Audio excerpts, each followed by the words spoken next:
দিনটা ছিল 12ই ফেব্রুয়ারি, আর আমার এটা হচ্ছে ফার্স্ট অ্যানিভার্সারি। তো 12টার পরেই আমার বর দেখলাম একটা কেক নিয়ে এসেছে। কেকটা আমরা দুজনে কাটিং করলাম, আর সঙ্গে ভাই মা সবাই ছিল। আর আমি যেহেতু দোতলায় থাকি, এসে দেখলাম আমার বেডের উপরে দুটো গিফট রাখা, একটা হচ্ছে চকলেট আর একটা হচ্ছে গিফটের বক্স। চলো গিফটটা আনবক্স করে দেখি আমার বর আমাকে কী দিল।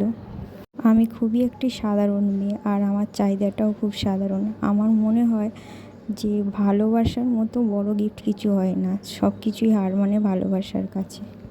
আর আমার বর তার সাধ্যের মধ্যেই আমার কোনো চাহিদাই অপূর্ণ রাখে না। ভালোবেসে যাই দেবে আমি তাতেই খুব খুশি। দেখতে দেখতে একটা বছর হয়ে গেল। এইভাবেই যেন আমরা সুখ দুঃখ হাসি মজা ভাগ করে সারাটা জীবন দুজনে কাটাতে পারি। আর সবচেয়ে মজার বিষয় এইটা হলো যে আমাদের সম্পর্কের মধ্যে ঝগড়া হয় না এমন কোনো দিন যায় না। আর আমার বর এটাই বলে যে সম্পর্কের মধ্যে ঝগড়া হয় না সেই সম্পর্কের মধ্যে নাকি ভালোবাসাই থাকে না। আমার বর আমাকে খুব ভালোবাসে, আর আমিও। আমার শাশুড়ি আমাদের এই দুজনের ঝগড়া হাসি মজা দেখে বলে, তোরা না হাজব্যান্ড ওয়াইফ, তোরা তো মনে হয় যেন ভাই বোন। যাই হোক, দেখো গিফটটা আনবক্স করলাম, দেখো কেমন হয়েছে। আমার তো খুবই পছন্দ হয়েছে, তোমরা কমেন্ট করে জানাবে গিফটটা কেমন হয়েছে। দেখো।